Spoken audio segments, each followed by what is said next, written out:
Donc qu'est-ce qu'un marchand de biens? Vous le savez déjà, c'est quelqu'un qui fait commerce, qui achète, qui revend des biens. Il peut y avoir de la rénovation, il peut y avoir de la division. Il y a toutes sortes d'activités, d'opérations qu'il est possible de faire. On va les couvrir à peu près toutes pendant ces 3 jours. Comment le monde nous voit? Bon, c'est vraiment comme ça. Hein. Si jamais vous parlez avec des gens qui ont entendu parler du marchand de biens, de ce que fait le marchand de biens, ou des agents immobiliers, ou des comptables ou autres qui n'ont pas trop entendu parler, pour eux, vous êtes ça. Un espèce de semi-escroc qui nage dans la thune sans rien faire. Mais on aimerait bien, mais en fait, on est plutôt comme ça. C'est-à-dire que le marchand de biens, pour moi, enfin de mon constat, est un peu comme un chef d'orchestre dans son milieu. C'est-à-dire qu'il y a toutes sortes de professions, toutes sortes d'activités autour desquelles vous allez graviter, que vous allez devoir organiser, et vous allez être un petit peu le chef d'orchestre. Donc il va y avoir les notaires, les comptables, les artisans, les agents immobiliers, j'en passe et des meilleurs. Et tout ce petit monde, c'est vous qui devez le gérer et l'orchestrer pour que ça fonctionne.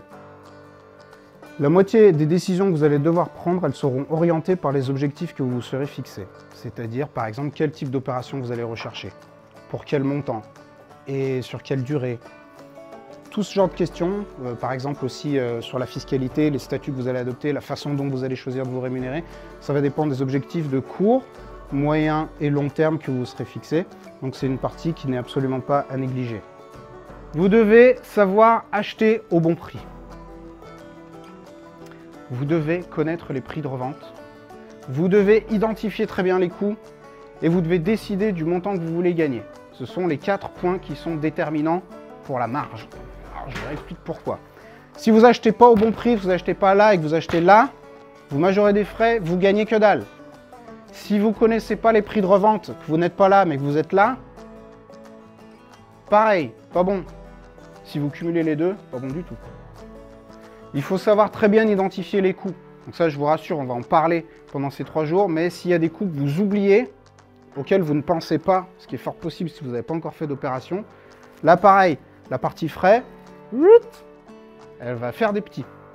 Et elle a tendance à faire des petits, donc méfiance. Et décidez du montant que vous voulez gagner. Si c'est pas magique. C'est un métier dans lequel on peut décider de ce qu'on va gagner ou pas. C'est-à-dire que si vous voyez une opération qui n'est pas suffisamment rentable par rapport aux objectifs dont j'ai parlé au tout début de la présentation, ben vous n'y allez pas. C'est pour ça que déterminer les objectifs aussi, c'est très important et que ce n'est pas juste du pipeau pour meubler la journée.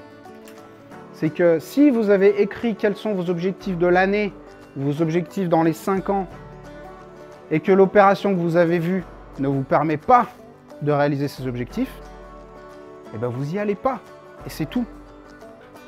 Vous dites pas « Ah, je voulais gagner 50, bon bah là je gagne 35, je trouve rien d'autre, je vais y aller quand même. » Non, vous n'y allez pas, parce que vous pouvez décider du montant que vous voulez gagner. Savoir dire non.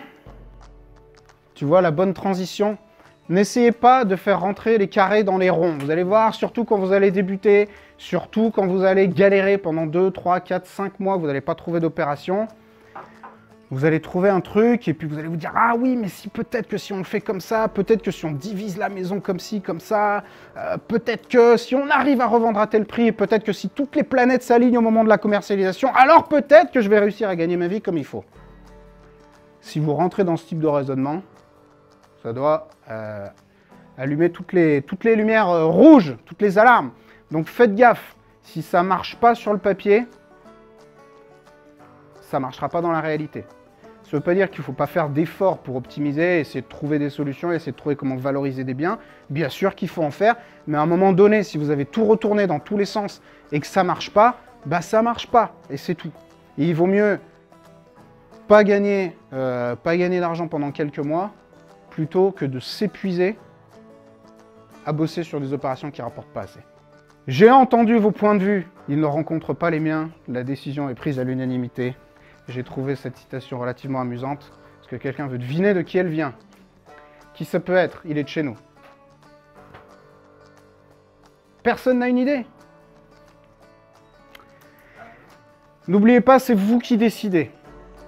Vous allez avoir tout plein de gens qui vont croire bon de vous conseiller, de vous dire quoi faire. Notamment ceux qui n'y connaissent rien. Qui ont fait des opérations peuvent peut-être me le confirmer, mais en général, c'est ceux qui s'y connaissent le moins et qui ont le plus de choses à dire.